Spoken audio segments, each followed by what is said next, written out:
नमस्कार, आप देख रहे हैं दो दनादन और मैं हूं आपके साथ विभा उपाध्याय। बड़ी खबर आ रही है इस वक्त। दिल्ली में जयशंकर और मार्को रूबियो के बीच अहम बैठक हुई है। हैदराबाद हाउस में भारत यूएस के बीच द्विपक्षीय वार्ता हुई, जिसमें रक्षा, व्यापार और निवेश समेत कई मुद्दों पर चर्चा की गई है।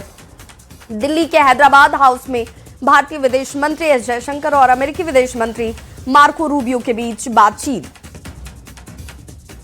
In terms of the political understanding between India and the United States, I think we have a strategic partnership which emanates from a convergence of national interests in many areas.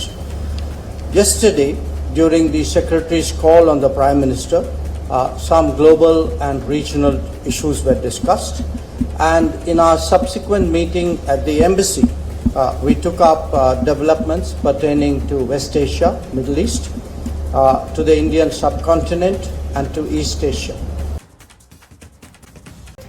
Lalu परिवार एक बार फिर से दिल्ली अब पहुंच चुका है। लालू प्रसाद और राबड़ी देवी के साथ बिहार में नेता प्रतिपक्ष तेजस्वी यादव भी दिल्ली में मौजूद हैं। दिल्ली एयरपोर्ट पर मीडिया से बातचीत में तेजस्वी यादव ने कहा कि लालू प्रसाद की आंखों का रूटीन चेकअप होना है और साथ ही उन्हें किडनी की जांच को लेकर भी सिंगापुर जाना है, इसलिए पिछले 1 साल से जांच नहीं हो पाई है। और इसके साथ ही लालू प्रसाद के पोते और तेजस्वी के बेटे इराज का भी जन्मदिन है।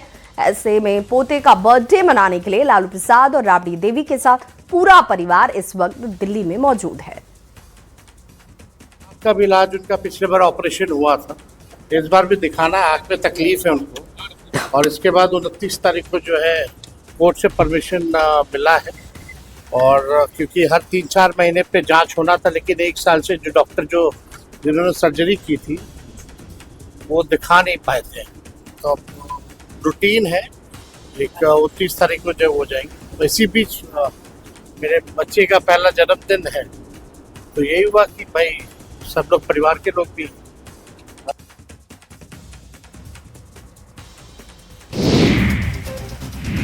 और बड़ी खबर दानापुर से आ रही है, जहां परीक्षा देने आई छात्रा के साथ छेड़खानी की गई है। होटल में छात्रा के साथ छेड़खानी की इस घटना के बाद से हड़कंप मच गया। पॉलिटेक्निक की परीक्षा देने के लिए छात्रा पटना पहुंची हुई थी। पुलिस ने त्वरित कार्रवाई करते हुए आरोपी युवक सत्येंद्र कुमार को हिरासत में लिया है। आरोप है कि देर रात एक युवक होटल पहुंचा और किसी बहाने छात्रा को कमरे से बुलाया और इसके बाद उससे छात्रा के साथ छेड़खानी शुरू कर दी। छात्रा के विरोध करने पर और शोर मचाने पर होटल में अफरा तफरी मच गई। घटना की सूचना मिलते ही रूपसपुर थाना पुलिस मौके पर पहुंची और त्वरित कार्रवाई करते हुए आरोपी युवक को हिरासत में लिया। पीड़िता के पिता ने थाने में लिखित शिकायत दर्ज कराई है। आरोपी सत्येंद्र कुमार को हिरासत में लेकर पुलिस पूछताछ में जुट गई। इस पूरे मामले को गंभीरता से लेते हुए जांच इस वक्त जारी है। 22 तारीख के 11 बजे रात के होटल में रुके थे। होटल में रुके थे तो 11 बजे हम गए थे एंट्री कराने। एंट्री कराए तो 1000 रुपया लिया और मेरा आधार कार्ड लिया। एंट्री नहीं किया, खाली हमसे दस्तखत करा लिया, छोड़ दिया। तो हम चल गए सोने के लिए, रूम लगा लिए, सो गए। 12:48 में एक लड़का दारू पी के मेरे रूम में घुस गया और मेरे बगल में मेरी बेटी सोई हुई थी, उसको हाथ पकड़ के खींच के बाहर लाना चाह रहा था। उतने में मेरा नींद खुल गया। हम बोले अरे क्या बात है, काहे मेरे रूम में पैसा तुम? तो बोला कि आपको बेल बजाए उतना काहे न उठे? हम बोले 1 बजे रात को मेरा बेल काहे तुम बजाए मेरे रूम का? तो बोला ये लड़की कौन है? हम बोले ये मेरा बेटी है। तुमको अगर दिक्कत था तो जिस समय हम एंट्री ले रहे थे उसी समय इसका वेरिफिकेशन कर लेता। तुम रात के काहे में आया मेरे रूम में? पहली जिंदगी में पहली बार आया है सर, पहली बार जिंदगी में पहली बार पटना। वो भी उसका परीक्षा था, मम्मी बोल रही थी उसका। हम बोले तुम ही चल जाओ। बोला नहीं हमें असगर नहीं जेबो। अगर उसकी मम्मी आती तब क्या होता? मेरा सर इतना करे धक धक कर रहा था उस समय। और उस भतीजा नहीं आता तो हम लोग हमारे साथ भी अनहोनी हो जाता और कुछ कर देता। कौन खोजने आता? मेरा एंट्री हो उस होटल में नहीं हो। थाना में लिखित आवेदन? हाँ लिखित आवेदन दिए हैं। बेगूसराय का एक पिता अपने पॉलिटेक्निक के छात्र पुत्री के साथ रूपसपुर में एग्जाम दिलाने के लिए लाते हैं और हिडन विला नाम के रूपसपुर थाना क्षेत्र के होटल में रुकते हैं। लेकिन जब वह होटल में रात में रुकते हैं, उनका दरवाजा लॉक नहीं होता है और उसके बाद उनके साथ एक घटना हो जाती है। ये घटना होटल के कर्मचारियों द्वारा किया गया है, जिसमें पुलिस ने एक व्यक्ति को गिरफ्तार भी किया है। रितेश नाम का युवक गिरफ्तार हुआ है, जिसमें आरोप लगा है कि वह सोए हुए थे और उनकी पुत्री को होटल के अंदर सोने के हालात में हाथ पकड़कर खींचकर बाहर ले जाने लगा। छेड़खानी की गई। इस मामले में रूपसपुर पुलिस ने मामला दर्ज कर लिया है और छानबीन शुरू कर दी है। एक युवक को गिरफ्तार भी किया है। देखने वाली बात यह है कि इस मामले में और भी क्या खुलासे होते हैं। हालांकि पिता ने यह भी आरोप लगाया है कि इसमें जिसने उनकी पुत्री को हाथ पकड़कर खींचकर ले जाया गया, उस समय वो लोग शराब के नशे में थे। होटल में शराब पिया गया था और उसी होटल के युवकों ने उनके पुत्री को उठाकर वहां से ले जाने लगे और छेड़खानी करने लगे। हालांकि पिता ने उसे बचा लिया। फिलहाल पुलिस इस मामले में एक को गिरफ्तार की है और भी लोगों की गिरफ्तारी के लिए छापेमारी कर रही है। दानापुर से न्यूज़ 18 के लिए अमरीश शर्मा। और बड़ी खबर इस वक्त पटना से, जहां बेखौफ अपराधियों का तांडव देखने को मिला है। ताजा मामला फतुहा थाना क्षेत्र के फोरलेन स्थित डुमरी मोड़ ग्रामीण पथ का है, जहां दिन दहाड़े कार सवार अपराधियों ने एक युवक को गोली मार दी। घटना को अंजाम देने के बाद कार सवार अपराधी मौके से फरार हो गए। ग्रामीणों ने घटना की जानकारी पुलिस को दिए जाने के बाद पुलिस मौके पर पहुंची और आनन फानन में गंभीर रूप से घायल युवक को इलाज के लिए पीएमसीएच में भर्ती करवाया गया, जहां उसकी स्थिति गंभीर बताई जाती है। घायल युवक के कंधे में गोली लगी। घायल युवक की पहचान दीघा थाना क्षेत्र के बिट्टू कुमार के तौर पर हुई।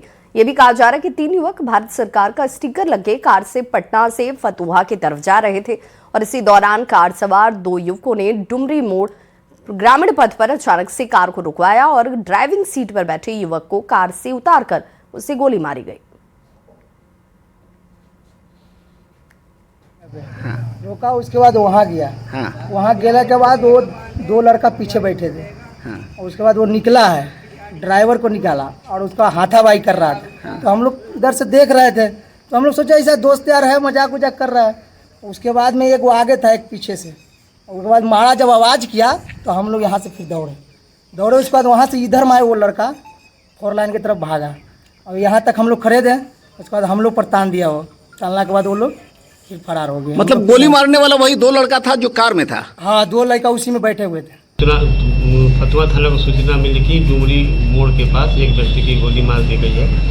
इस सूचना पर थाना अध्यक्ष फतुहा एवं मेरे द्वारा विषय घटनास्थल का निरीक्षण किया गया। घटनास्थल पर घायल बिट्टू कुमार को घायल अवस्था में पाया गया, जिसको तत्काल पीएमसीएच इलाज हेतु बेहतर इलाज तो पीएमसीएच भेजा गया। घटना के संबंध में यह जानकारी प्राप्त हुई है कि 3 व्यक्ति टीकाकार पर सवार होकर आए और डुमरी मोड़ से अंदर ले जा करके तीनों में बकचक हुई। उसके बाद उसको गोली मार दी गई है। घटना का कारण कुछ स्पष्ट होता है? हालांकि उसकी जांच की जा रही है। घटना के कारण की जांच की जा रही है। घटनास्थल से कुछ बरामद हुआ? घटनास्थल से खोखा और 3 जीवित कारतूस की बरामद की गई। और बड़ी खबर मुजफ्फरपुर से, धर्मशाला चौक के पास अपराधियों ने व्यवसायी पर चाकू से हमला किया है। घायल व्यवसायी को सदर अस्पताल में इलाज के लिए भर्ती करवाया गया। बताया जाता है कि व्यवसायी गौरव अपने स्टाफ के साथ दुकान बंद कर घर जा रहे थे और तभी पहले से घात लगाए अपराधियों ने उनके ऊपर चाकू से जानलेवा हमला कर दिया। फिलहाल पुलिस इस पूरे मामले की जांच में जुटी है। पटना से तमाम चीजों की जानकारी दी जा रही है और इसी घटना में शामिल अपराधी की पहचान कर पुलिस अपनी कार्रवाई की बात कह रही है। सतीश जी का लड़का है, छोटी सरैयागंज में इसका बिजली का दुकान है। वहीं से आ रहा था, सब्जी खरीदने खट्टी बंडी गया था, वहाँ इसको चाकू मार दिया। इनके साथ और कोई था कि नहीं पता है। हम लोगों को तो फोन गया, इसके फादर फोन किए, तब हम लोग यहाँ आए तो पता चला कि इसे यहाँ से मेडिकल रेफर किया है। हम लोग मेडिकल जा रहे थे। दुकान बढ़ा के लौट रहे थे। और बड़ी खबर पटना से, जहां छात्र नेता दिलीप ने बड़ा आरोप लगाया। बेऊर जेल से बाहर निकलते ही ये बड़ा आरोप छात्र नेता की तरफ से लगाया गया। जेल में मेरी बर्बर तरीके से पिटाई की गई, लाठी डंडे से पुलिस अधिकारियों ने उन्हें पीटा है। TRE-4 के लिए उनका प्रदर्शन हुआ था, आपको याद होगा, और प्रदर्शन का नेतृत्व करने की सजा मिली है, ये उनका आरोप है। बेऊर जेल के सेल में उन्हें बंद रखा गया था।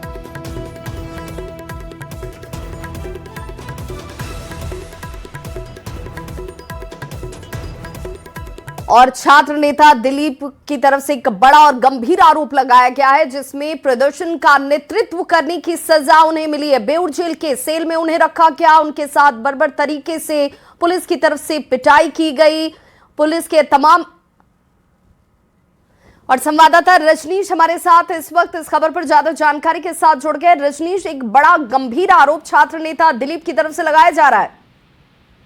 बिल्कुल, देखिए, छात्र नेता दिलीप समेत 2 लड़के जो हैं, जो छात्र नेता हैं, वो अभी बेऊर जेल से 14 दिनों की न्यायिक हिरासत कहा जाए उसको, उसके बाद जो है बाहर निकल गए हैं बेऊर जेल से। और बाहर निकलने के बाद दिलीप ने एक बड़ा आरोप लगाया है, जख्म के निशान भी हैं शरीर पर, और इन्होंने आरोप लगाया है जेल प्रशासन पर कि इनकी पिटाई हुई है बर्बरता से और लाठी डंडे से लगातार पिटाई हुई है। जेल प्रशासन जो है बार बार ये कह रहा था कि तुम आंदोलन क्यों किए, और ये नेतृत्व कर रहे थे, और नेतृत्व करने के दौरान इनकी गिरफ्तारी हुई थी, और गिरफ्तारी के बाद बेऊर जेल भेजा गया था और दिलीप को सेल में रखा गया था, बेऊर जेल के सेल में रखा गया था, वहीं पर इनकी पिटाई हुई है। अभी न्यूज 18 के कैमरे पर इन्होंने बड़ा आरोप लगाया है और वरीय अधिकारियों से जांच की ही मांग की है, पुलिस मुख्यालय से और पटना SSP और जिलाधिकारी पटना से, कि जेल प्रशासन जिस प्रकार से बर्बरता से इनकी पिटाई किया है, कोई भी छात्र या छात्र नेता जो है ऐसे में कैसे आंदोलन करेगा। लोकतांत्रिक अधिकार का हनन हो रहा है। और 8 मई को TRE-4 को लेकर जो है हजारों छात्र सड़क पर उतरे थे। पटना के गांधी मैदान से लेकर अशोक राजपथ तक लगातार प्रदर्शन हुआ था, लाठीचार्ज भी किया गया था, और उसी दौरान इनकी गिरफ्तारी हुई थी। कुल मिलाकर देखना यह है कि अब दिलीप के आरोप के बाद अब जिला प्रशासन क्या एक्शन लेता है, क्या जेल प्रशासन के द्वारा वास्तव में। बिल्कुल, और देखना होगा रजनीश की जेल प्रशासन का इस पर क्या बयान आता है और कब तक बयान आता है, क्योंकि जांच की मांग तो इनकी तरफ से कर दी गई। बहुत बहुत शुक्रिया तमाम जानकारी के लिए। और बड़ी खबर सीवान से, जहां पर सीवान के नौतन थाना क्षेत्र अंतर्गत ठाकुर के रामपुर गांव में युवक की हत्या के बाद भारी आक्रोश देखने को मिल रहा है। बीती रात घर के बाहर बैठे बुलेट अंसारी को बदमाशों ने गोली मार दी, जिससे इलाज के दौरान उनकी आज मौत हो गई। और मौत की खबर जैसे ही फैली, नाराज ग्रामीणों ने सड़क जाम कर जमकर हंगामा किया। नौतन बाजार में आगजनी की गई। लोग अपराधियों की तत्काल गिरफ्तारी की मांग कर रहे थे। सूचना पर पहुंचे सिवान SP ने मौके पर पहुंचकर लोगों को समझा बुझाकर मामले को शांत करा और जल्द कार्रवाई का आश्वासन दिया।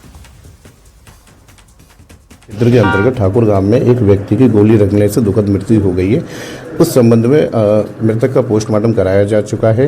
विधि विज्ञान प्रयोगशाला के द्वारा घटनास्थल का निरीक्षण किया जा चुका है। पुलिस उपाधीक्षक ASP एवं मेरे द्वारा घटनास्थल का निरीक्षण किया गया है। आगे जो भी विधि सम्मत कार्यवाही है वो की जा रही है। बड़ी खबर समस्तीपुर से, जिस पुलिस के जवानों पर शराबबंदी कानून को सख्ती से लागू कराने की जिम्मेदारी है, वही पुलिस के जवान शराब के नशे में टुल नजर आए, वो भी ड्यूटी के दौरान। मामला मुसरी घरारी के बथुआ बुजुर्ग गांव का है।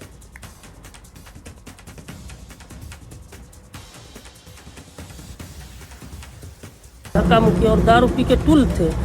हम लोग उनको रोके तो वो गाड़ी चढ़ा के 1-2 को पैर पर वहाँ से निकल गए। 1-2 बच्चा भी कुछ ला जाता उसमें, इतने स्पीड में भागे, मंदिर से टकराया गाड़ी भी पलट जाता है 112, तब वहाँ से भाग पे धक्का मुक्की हमारे साथ किए पहले। हम उस समय नहीं समझ पाए जो वो क्यों धक्का मुक्की कर रहे हैं। फिर अंदर ले गए जहाँ गाँव में जहाँ पर वो झगड़ा कर रहा था सब, वहाँ गए, वहाँ मेरे साथ धक्का मुक्की करने लगे। फिर हमको आभास हुआ जो है ड्रिंक किए हुए, तो हम प्रशासन थे उनसे पूछे हम ये ड्रिंक किए हुए हैं, तो वो गट्टा पकड़ के उनको लेके चल दिए। फिर वहाँ से तो हम जाके वीडियो बनाने लगे। वीडियो बनाए, गाड़ी स्टार्ट करके और इतना ज़ोर से घुमाया जो हमारे पैर पे पड़ा चक्का। तो हम फिर बचते फिर वीडियो बनाए। तो तत्काल जो है इस घटना का सत्यापन में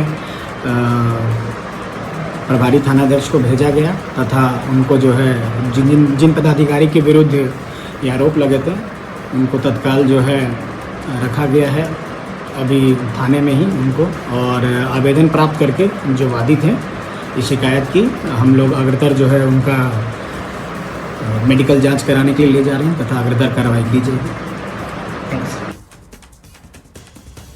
बिहार में अपराधियों के खिलाफ कार्रवाई के दौरान पुलिस का विरोध या फिर पुलिस टीम पर हमले की खबरें अक्सर आती हैं, लेकिन आज एक ऐसी खबर आई जो बेहद हैरान करने वाली है। ये खबर बाढ़ से है, जहां पंचमहला में फायरिंग के मामले में जब पुलिस आरोपी सोनू मोनू के घर की तलाशी लेने पहुंची तो पहले पुलिस के जवानों की ही तलाशी ली जाती है। सोनू मोनू के गुर्गों ने एक एक कर पुलिस जवानों की तलाशी ली और उसके बाद अपराधी के घर में जवानों की एंट्री हो पाई। इस दौरान लोग मोबाइल में वीडियो बनाते नजर आए। पुलिस के जवान एक एक घर में जाने से पहले अपनी तलाशी देते हुए आपको तस्वीरों में भी नजर आ रहे होंगे। ऐसे में सवाल ये कि अपराधी या आरोपी के गुर्गे किसी पुलिस वाले की तलाशी कैसे ले सकते हैं? आखिर पुलिस जवानों की तलाशी की हिम्मत इन लोगों में कैसे आई? दरअसल बीती रात बाढ़ अनुमंडल के पंचमहला थाना के नौरंगा जलालपुर में फायरिंग की घटना हुई थी, जब पुलिस सोनू मोनू के घर अचानक से बिना वारंट के तलाशी लेने के लिए पहुंच गई। तब मोबाइल पर एक तरफ पुलिस सोनू से बातचीत कर घर की तलाशी की बात कह रही है, तो वहीं थाना अध्यक्ष ये कहते नजर आए कि पुलिस बिना वारंट के तलाशी जो है वो ले सकती है। घर की तलाशी का विरोध सोनू की मां मुखिया और मीला सिन्हा कर रही थी। बाद में ये तय हुआ कि पहले पुलिस की तलाशी ली जाएगी और तब पुलिस घर के अंदर जाकर अपनी तलाशी ले पाएगी। पुलिस ने एक बाइक को यहां से बरामद किया, जिसकी पुलिस को एक मामले में तलाश थी। कल शाम में ऐसी सूचना प्राप्त हुई है कि वहाँ पंचमहला में दो गुटों के बीच में एक सोशल मीडिया के पोस्ट को लेकर विवाद हुआ था। एक पक्ष जो है वो पैक्स अध्यक्ष सह जो सरपंच प्रतिनिधि हैं मुकेश कुमार उनका था, और दूसरा पक्ष जो है वो जो पूर्व मुखिया हैं उनके पति थे प्रमोद सिंह। इन दोनों के बीच में विवाद चल रहा था।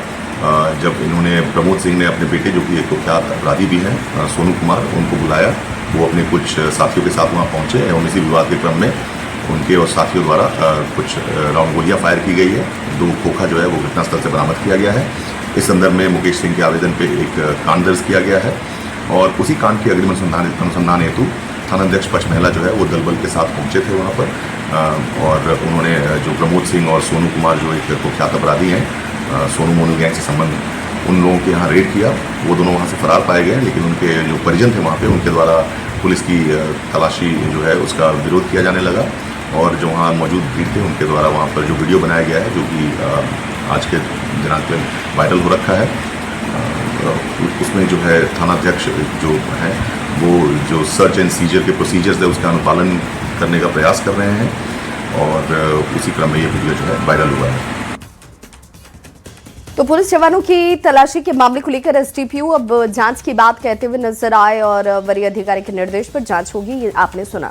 अब आपको फायरिंग का वो वायरल वीडियो भी दिखाते हैं। नौरंगा जलालपुर में शनिवार को फायरिंग हुई थी। वीडियो में पीली टी शर्ट में सोनू अपने साथियों के साथ आपको यहाँ नजर आ रहा होगा। सोनू के अधिवक्ता जो पिता है प्रमोद सिंह भी वो भी नजर आते हैं। पहले दोनों पक्षों में कहासुनी होती है और फिर फायरिंग की आवाज के बाद लोग इधर उधर भागते हुए नजर आते हैं। हालांकि न्यूज़ 18 इस वायरल वीडियो की पुष्टि नहीं करता। कटिहार के महिपाल नगर में बीएमपी 7 पुलिस फायरिंग रेंज से चली गोलियों के आवासीय इलाके तक पहुंचने के बाद लोगों में दहशत है। 2 दिन पहले फायरिंग प्रैक्टिस के दौरान कई बुलेट लक्ष्य से भटककर मोहल्ले में लगे थे और इससे घरों को नुकसान पहुंचा। इसके बाद प्रशासन ने फिलहाल फायरिंग अभ्यास को रोक दिया है, लेकिन स्थानीय लोग अब भी डरे हुए हैं। लोगों का यह भी कहना है कि यहाँ इलाका घनी आबादी वाला है और इसलिए फायरिंग रेंज को यहाँ से हटाया जाना चाहिए। नगर विधायक तारकिशोर प्रसाद ने भी इसे गंभीर मुद्दा मानते हुए समाधान का आश्वासन दिया।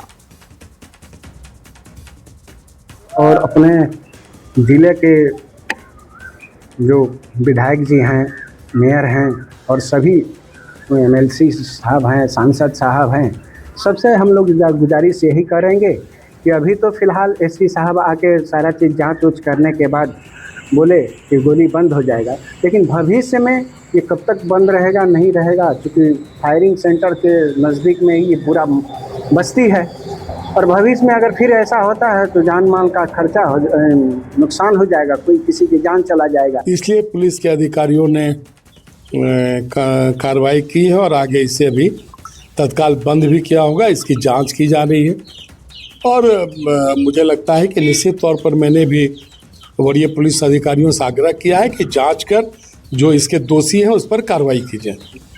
और मैं आपके माध्यम से अपने इस मोहल्ले के तमाम नागरिक भाइयों को, हमारी जो बहनें हैं, माताएं हैं, उनसे कहना चाहता हूं कि आप भयभीत नहीं हो। बेतिया में OLX पर चोरी की बाइक बेचकर ठगी करने वाले गिरोह का पुलिस ने खुलासा किया है। पुलिस ने 4 साइबर अपराधियों को गिरफ्तार किया। इनके पास से ATM card, passbook, chequebook, mobile, laptop, tab और एक फर्जी आधार कार्ड बरामद हुए। पीड़ित ने OLX पर बाइक खरीदने के लिए संपर्क किया था, जहां आरोपी ने बाइक बेचने की बात कहकर 64,500 रुपए में सौदा किया।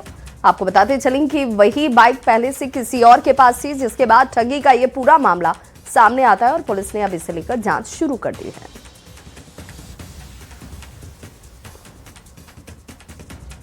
तो फिलहाल इस बुलेटिन में बस इतना ही, लेकिन न्यूज़ 18 बिहार झारखंड पर खबरों का सिलसिला लगातार जारी है।